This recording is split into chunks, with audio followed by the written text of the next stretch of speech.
नमस्कार साथियों, स्वागत है आपका हमारे YouTube चैनल जिसका नाम है एजुकेशन बूम। जैसा कि आप सभी लोगों को विदित है कि विधानसभा चुनाव 2022 की दिनांक घोषित हो चुकी है। आज की वीडियो में हम आपको बताएंगे कि चुनाव के बाद काउंटर पर क्या क्या सामग्री जमा करनी है और सभी लिफाफे किस प्रकार तैयार किए जाएंगे जिससे चुनाव प्रक्रिया को सुगम और सरल तरीके से संपन्न कराया जा सके। चलिए आपको बताते हैं कि हमें कितनी तरह के लिफाफे बनाने हैं और किस लिफाफे में क्या क्या सामग्री डालनी है। विधानसभा चुनाव 2022 में हमें 4 अलग अलग रंग के लिफाफे दिए जाएंगे। हरे रंग के लिफाफों में हमें सभी सांवेदिक लिफाफे तैयार करने हैं। पीले रंग के लिफाफों में हमें सभी असंवेदिक लिफाफे तैयार करने हैं। तृतीय लिफाफा भूरे रंग का होगा और चतुर्थ लिफाफा नीले रंग का होगा। चलिए सबसे पहले बात करते हैं कि सांवेदिक लिफाफे हमें किस प्रकार तैयार करने हैं। सांवेदिक लिफाफा जो हरे रंग का होगा और सभी सांवेदिक लिफाफों को सीलबंद किया जाएगा।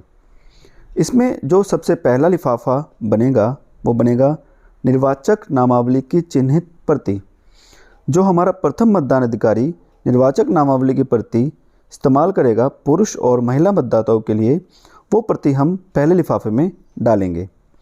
दूसरा लिफाफा मतदाता रजिस्टर प्रारूप 17 क का बनेगा।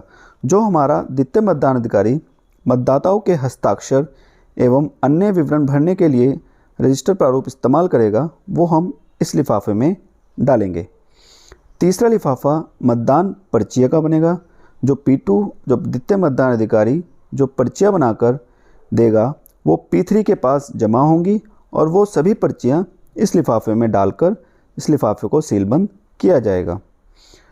चौथा लिफाफा प्रयुक्त निविदत मतपत्र व प्रारूप 17 ख की सूची। यदि कोई टेंडर वोट हमारे बूथ पर डाली गई है तो उसकी सूचना इस लिफाफे में डाली जाएगी जिसमें निविदत मतपत्र डाले जाएंगे और उनकी सूची भी लिफाफे में डालकर सीलबंद किया जाएगा। पांचवें लिफाफे में अप्रयुक्त निविदत मतपत्रों का लिफाफा। जो निविदत मतपत्र हमारे यूज़ नहीं हुए हैं वो हमें इस लिफाफे में डालकर सीलबंद करने हैं। अंत में इन सभी पांचों लिफाफों को एक बड़े लिफाफे में डालकर उस लिफाफे को भी सीलबंद करना है। असंवेदिक लिफाफे जो पीले रंग के बनाए जाएंगे। असंवेदिक लिफाफे 11 प्रकार के बनाए जाएंगे। इसमें सबसे पहला लिफाफा जो बनेगा वो निर्वाचक नामावली की अन्य प्रतियां। जो निर्वाचक नामावली की प्रतियां प्रयोग में नहीं लाई गई हैं वो हमें इस लिफाफे में डालनी है। दूसरा लिफाफा मतदान अभिकर्ताओं के नियुक्ति पत्र प्रारूप 10। जो पोलिंग एजेंट्स के हमने नियुक्ति पत्र हमने दिए हैं वो हमें इस लिफाफे में डालने हैं। तीसरा लिफाफा निर्वाचक ड्यूटी प्रमाण पत्र प्रारूप 12 ख का बनेगा। चौथा लिफाफा प्रारूप 14 जिसमें चुनौती दिए गए मतों की सूची का सील लिफाफा बनाया जाएगा। यदि कोई चैलेंज वोट पड़ी है तो वो हमें इस लिफाफे में डालनी है और इस लिफाफे को सील करना है। पांचवा लिफाफा अंधे और अशक्त निर्वाचकों की सूची और उनके सहायकों की घोषणा प्रारूप 14 क पर बनेगा। यदि कोई अंधा और अशक्त निर्वाचक की सूची बनी है तो वो हमें इस लिफाफे में डालनी है। छठा लिफाफा आयु की घोषणा का लिफाफा बनाया जाएगा। चुनौती दिए गए मतों के संबंध में प्राप्ति पुस्तिका और नगद यदि कोई हो तो। इस 7वें लिफाफे में यदि कोई चैलेंज वोट पड़ी है तो उससे अगर हमें कोई कैश या नगद मिला है तो वो हमें इस लिफाफे में रखना है। 8वां लिफाफा अप्रयुक्त और क्षतिग्रस्त पेपर सील। 8वें लिफाफे में अप्रयुक्त और क्षतिग्रस्त पेपर सील रखी जाएंगी।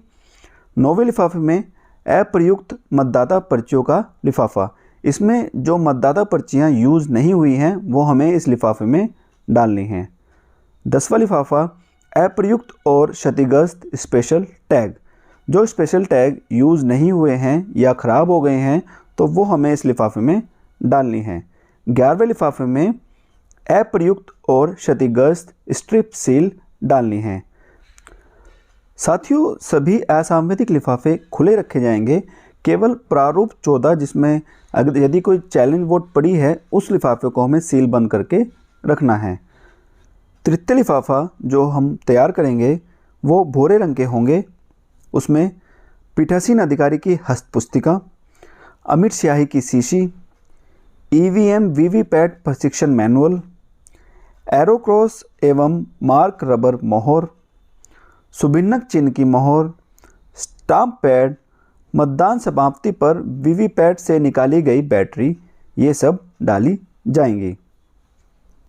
चतुर्थ प्रकार का लिफाफा जो तैयार किया जाएगा वो नीले रंग का होगा, जिसमें अन्य सामग्रियां जैसे कपड़े का थैला, लोहे की पत्ती, धागा, पटरी, मोमबत्ती, गत्ता आदि कोई भी सामग्री जो बच गई है वो हम इस लिफाफे में डाल देंगे। नोट भी लिखा हुआ है, मतदान स्थल पर कोई भी सामग्री न छोड़ें। हमें मतदान स्थल पर कोई भी सामग्री नहीं छोड़नी है। अंत में जो सबसे महत्वपूर्ण बिंदु है वो है काउंटर पर जमा की जाने वाली सामग्री। काउंटर पर जमा की जाने वाली सामग्री की हमें एक सटीक जानकारी होना बहुत आवश्यक है। इसमें जो सबसे पहली सामग्री है वो है EVM control unit, ballot unit और वीवीपैट जो सील्ड केस में जमा होगी। दूसरे नंबर पर मतपत्र लेखा 17C व पेपर सील लेखा 2 प्रतियों में जमा होगी। तीसरी है पीठासीन अधिकारी की डायरी। चौथा, सीलिंग के समय प्रयोग होने वाली पीतल की मोहर। पांचवा, मतदाता रजिस्टर 17K की चेकलिस्ट जो 16 बिंदु में भरी जाएगी वो भी जमा होगी। छठा, PS 0.05 और विजिट शीट यदि कोई अधिकारी हमारे मतदान बूथ पर निरीक्षण के लिए आया है तो वो विजिट शीट भी जमा की जाएगी। सातवां है मॉक पोल प्रमाण पत्र जो हमने मॉक पोल के समय भरा था। तो ये सभी चीज़ें काउंटर पर जमा की जाएंगी। साथियों, आशा करता हूँ कि आपको हमारी वीडियो पसंद आई होगी और मेरे द्वारा दी गई जानकारी से आप चुनाव प्रक्रिया को सरल तरीके से संपन्न करा पाएंगे। साथियों, वीडियो अच्छी लगे तो वीडियो को लाइक करें, कमेंट करें और ज़्यादा से ज़्यादा शेयर करें। मिलते हैं हमारी अगली वीडियो में। जय हिंद, जय भारत।